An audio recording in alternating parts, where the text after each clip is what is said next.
Selamat sore Pak, terima kasih sudah meluangkan Selamat waktu sore. untuk kami.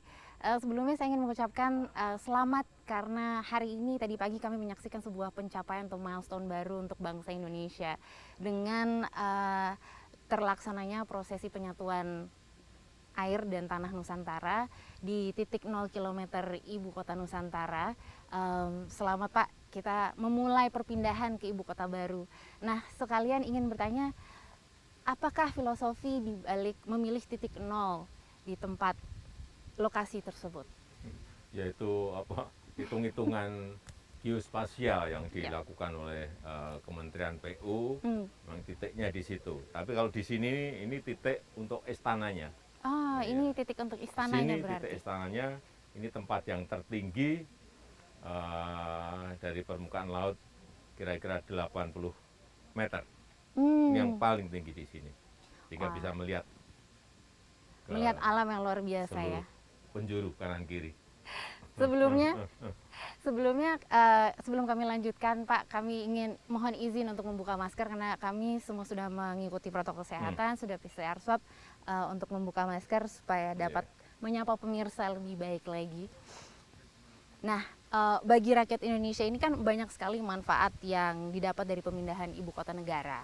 Di antaranya kan pemerataan pembangunan dan mungkin juga menghilangkan persepsi bahwa semua pembangunan itu kan kelihatannya berpusat di Pulau Jawa. Nah, apa keputusan atau apa pemikiran di balik memilih Pulau Kalimantan sebagai lokasi ibu kota baru? Ya, ini kan sebetulnya kan sudah dari proses yang panjang ya. Gagasan untuk memindahkan ibu kota ini sudah pernah diputuskan oleh Bung Karno di tahun kira-kira 57, tahun 1957. Tapi karena pergulakan, mundur-mundur, akhirnya nggak jadi. Saat Presiden Soeharto juga sama, ingin memindahkan dari Jakarta ke Jawa Barat. Tapi juga tidak jadi karena ada peristiwa 98. Zaman presiden berikutnya, Presiden SBY juga melakukan kajian-kajian untuk memindahkan ibu kota. Karena banyak juga alasan. Dan di 2014, saya memerintahkan saat itu pada Menteri Bappenas untuk mencoba membuka dan mulai melakukan kajian lagi. Sehingga dari beberapa lokasi, banyak lokasi, kemudian diciutkan, akhirnya menjadi 3, kemudian diputuskan di Kalimantan Timur, di Penajam, Pasir Utara, dan Kutai Kartanegara ini, karena memang ini adalah titik yang paling tengah kalau kita ambil dari barat, timur, utara, selatan, tengahnya di sini. Jadi, tapi juga karena banyak alasan, karena juga tersedianya lahan yang ada di sini, tetapi yang paling penting adalah perpindahan ini untuk pemerataan, untuk keadilan. Karena kita memiliki 17.000 pulau yang 56%-nya itu ada di Jawa. 156 juta populasi Indonesia ada di Pulau Jawa, padahal kita punya 17.000 pulau. Kemudian juga PDB ekonomi, perputaran ekonomi 58% itu ada di Jawa, khususnya di Jakarta.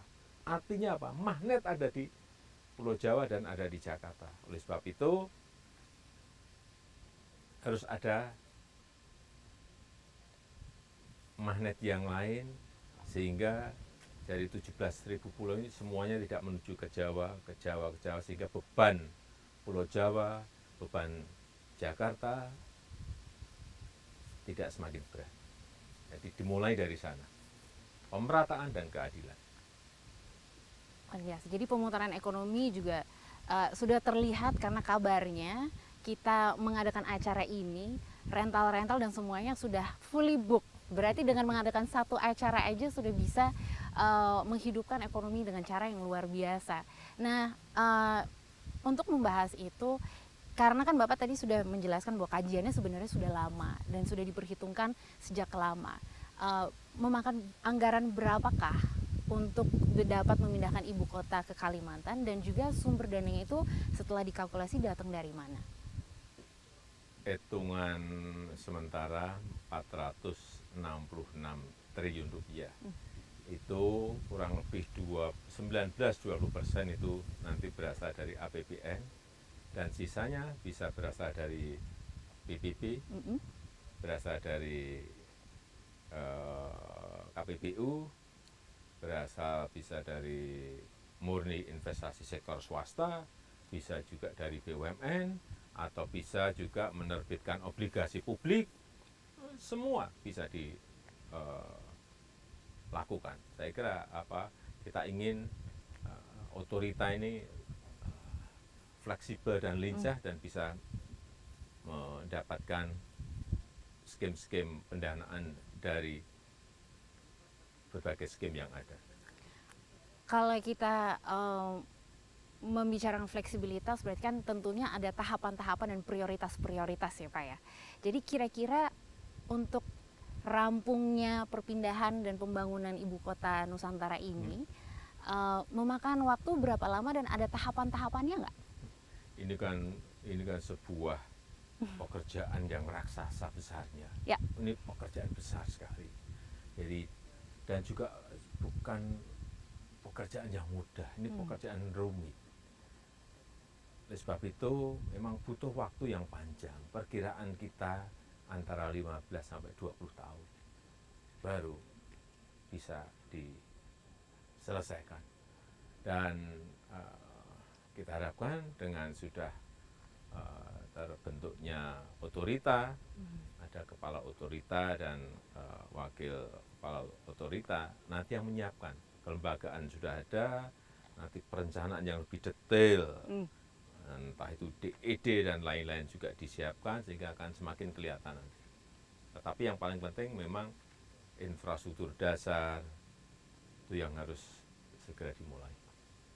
Dan berarti hari ini dengan prosesi tadi pagi adalah officially kita akan memulai pembangunan di IKN ini ya Pak ya? Ya, saya senang tadi pagi seluruh gubernur hadir, membawa tanah dan air dari provinsi masing-masing, kemudian disatukan di sini, artinya ini merupakan sebuah kekuatan besar dari negara besar kita Indonesia, dan dukungan yang diberikan dari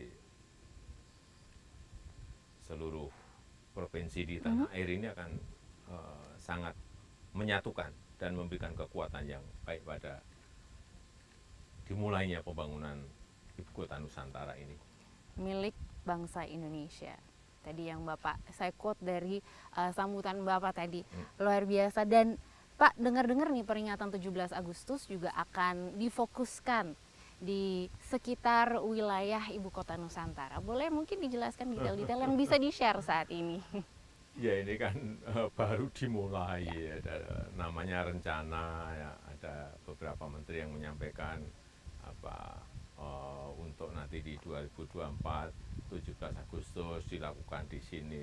Ya, kita lihat nantinya seperti apa. Kalau memang istana dan beberapa kementerian sudah jadi, atau mungkin fasilitas yang lain-lainnya sudah jadi, ya bisa saja. Tapi nantilah kita putuskan setelah kelihatan progresnya.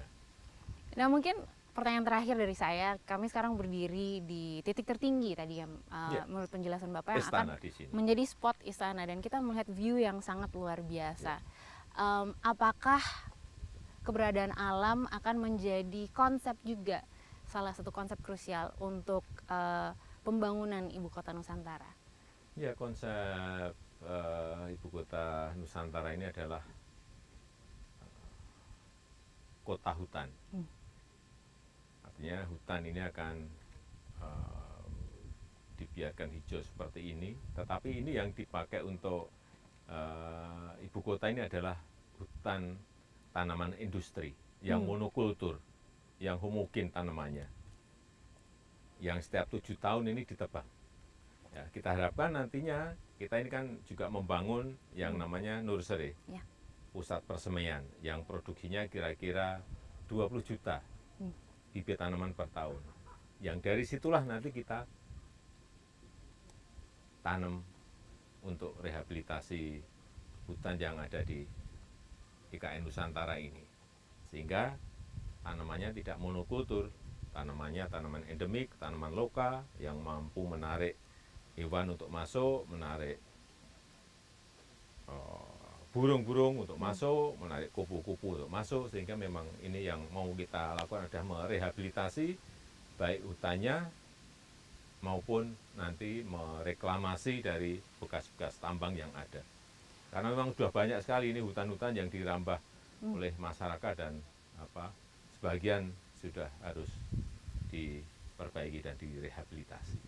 Ditingkatkan sustainability-nya ya. Iya. Mungkin terakhir dari Bapak, apa yang ingin disampaikan perihal mimpi makna ibu kota Nusantara nanti setelah selesai penuh pembangunan dan perpindahannya, apa yang ingin dicapai dengan adanya ibu kota baru? Ini sekali lagi ini pekerjaan besar, pekerjaan yang sulit, sehingga diperlukan kolaborasi, kerjasama pemerintah pusat, pemerintah daerah, sektor swasta, dari BUMN, dari masyarakat, TNI, Polri, dan seluruh komponen bangsa ini agar dukungan yang ada ini betul-betul bisa kita maksimalkan dalam rangka mempercepat pembangunan ibu kota Nusantara ini.